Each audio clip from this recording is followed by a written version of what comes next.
Hey ladies and gentlemen, welcome back to the channel. As always, it is Nick here, back with your daily crypto news and analysis. And today we're going to be talking about Ripple and XRP. So let's just dive in and let's start with this tweet here. So we've been looking at this SEC case for a very long time. Today's video is going to be centered on why XRP is going to shock this entire market.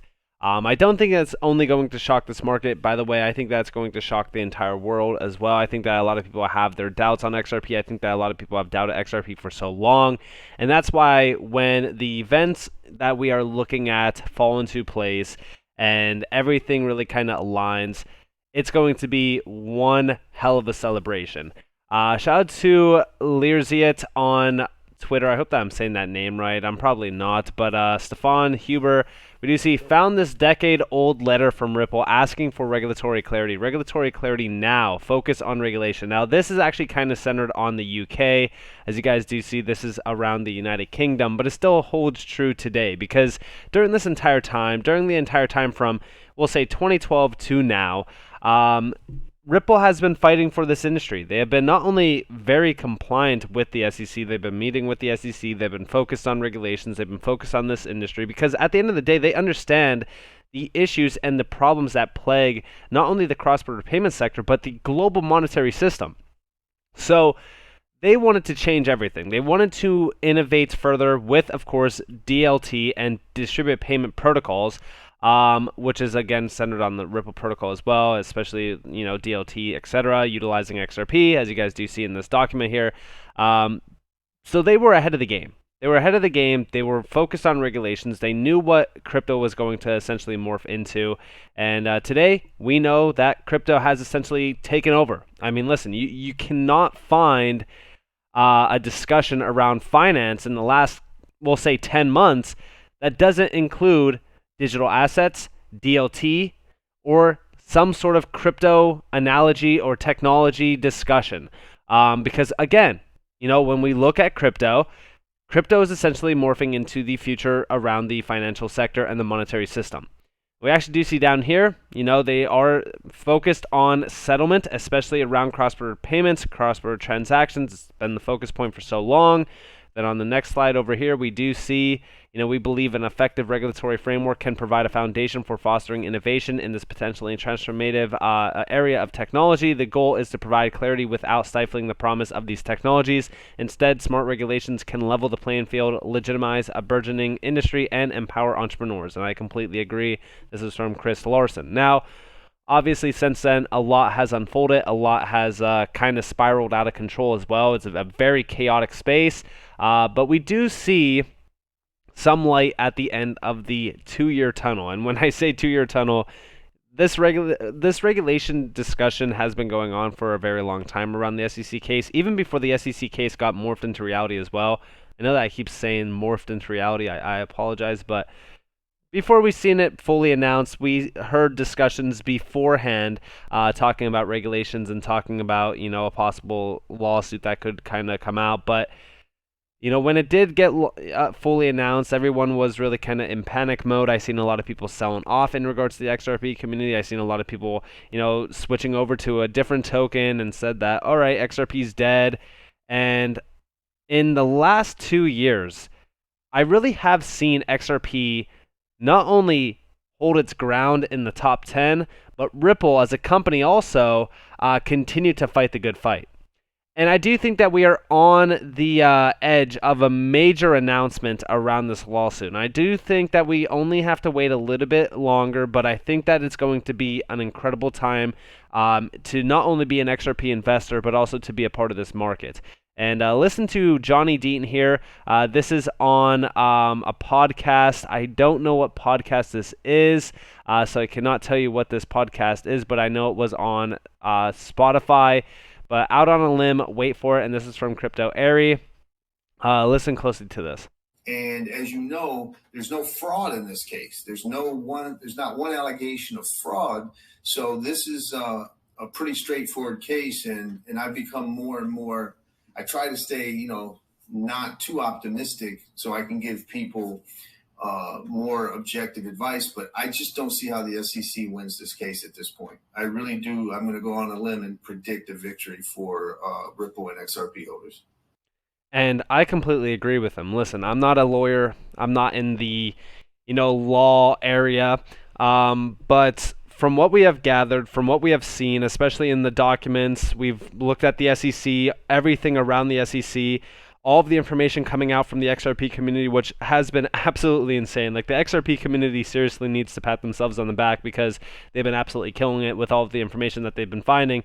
But all of it is adding up, and it really does paint a different picture for everyone that initially first heard about the lawsuit and thought, okay, wow, Ripple is in a bad spot. Because if you guys were around during the time when that lawsuit did come out, it did look pretty rough. I mean, it looked bad on Brad as well as Chris's part.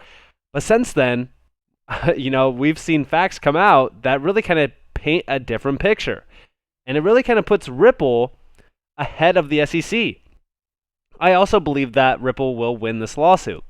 Now, as we talk about this and we really kind of look at things, what does this lawsuit actually mean?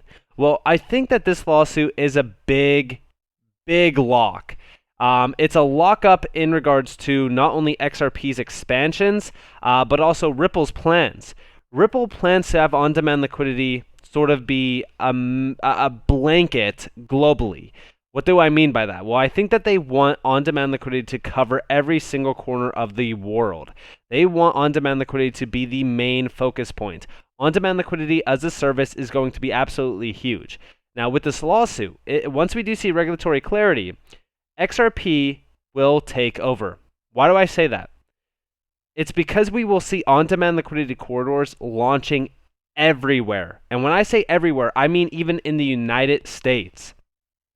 We will also see mass listings of XRP. We will see the Ripple IPO. All of the dominoes will fall into place. Everything is going to unfold at such a rapid pace. Just in the last couple months, we have seen Ripple not only expand rapidly with XRP, but we've been seeing them jump into some huge markets. The partnership with Travelex Bank, for an example, that was a huge one because that was centered on the FX market, a $6.6 trillion a day market.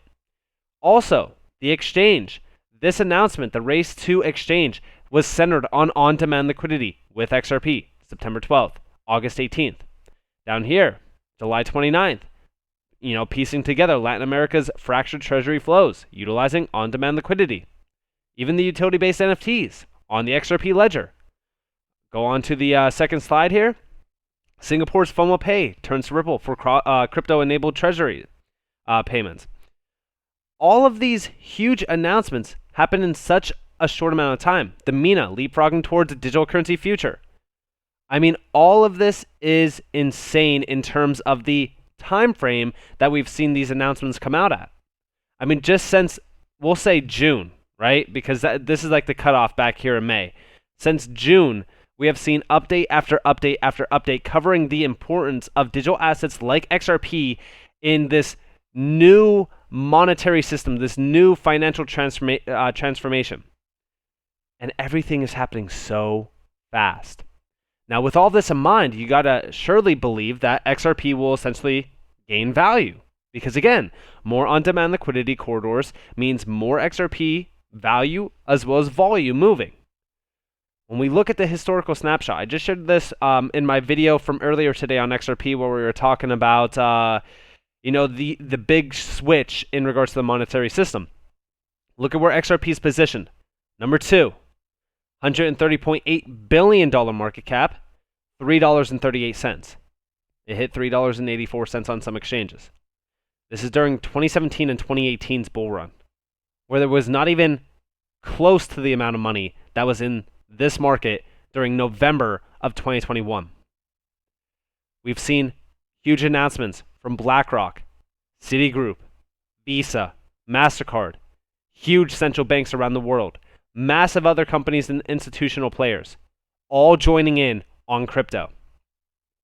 Do you honestly believe that going into the next major bull run, with a possible settlement happening within the next couple months, all while we will see on-demand liquidity corridors launching. We will see major relistings. We will see mainstream media attention. We will see huge announcements of partnerships rejoining Ripple from the US.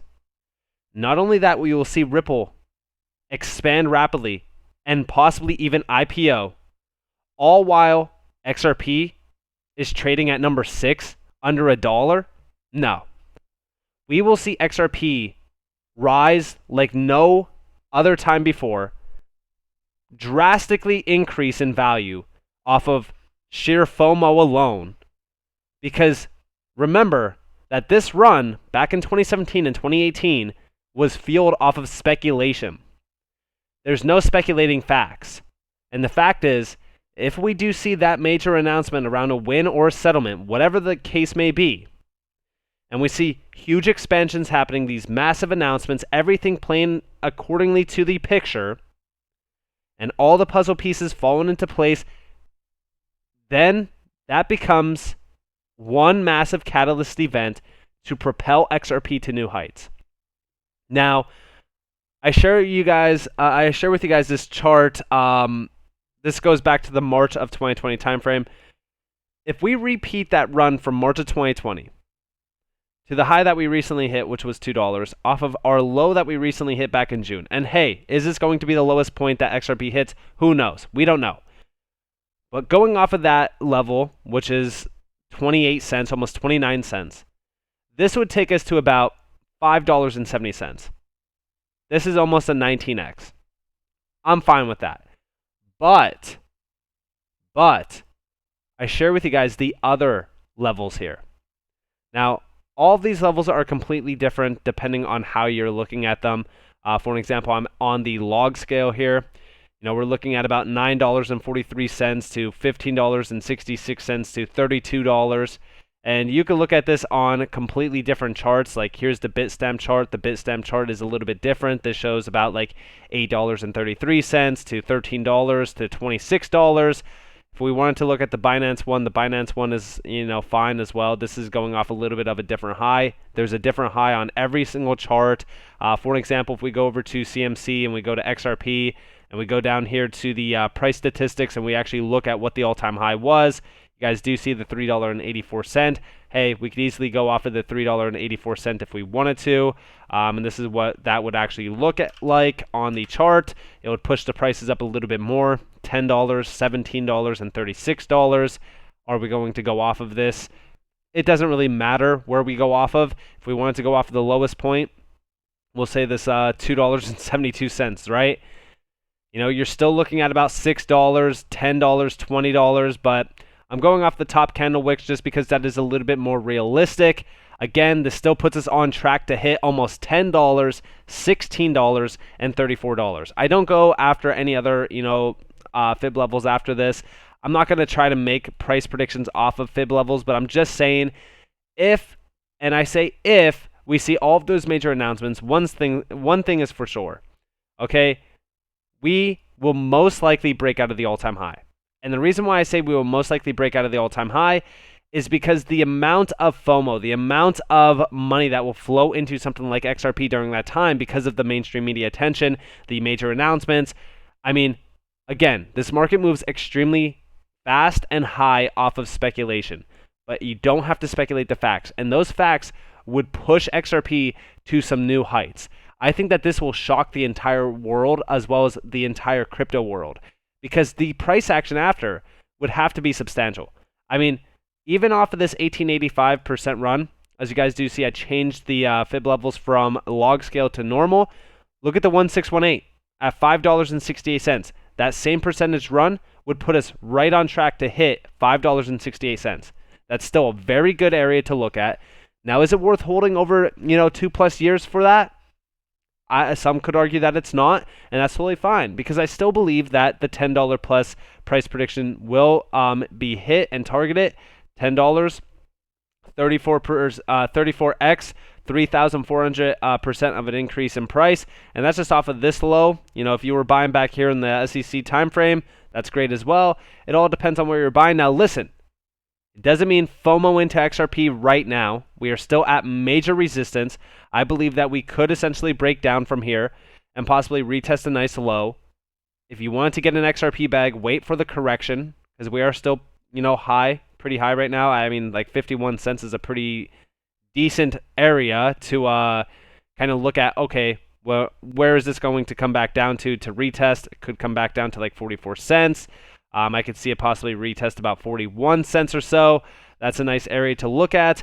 But I do think that this is a bag that everyone should be looking at accumulating if we do come back down and test these nice lows. Because again, we know that that case at some point in time is going to end. Now, is it going to end good for, Ripple and XRP? I believe so. Johnny Deaton believes so. A massive community of 74,000 plus individuals out there also believe so. Let me know what you guys think. Do you think that Ripple will win this lawsuit? Do you think that XRP will be the only cryptocurrency to have regulatory clarity? Leave it down in the comments below. If you guys did enjoy this video, definitely hit that like button, subscribe to notifications on if you guys have more free content. You guys are more than welcome to follow me on Twitter and join the free Discord down in the description below. As always, up to you all. Have a beautiful day, beautiful night, wherever you guys are in this beautiful world. This has been Nick. Peace out, guys.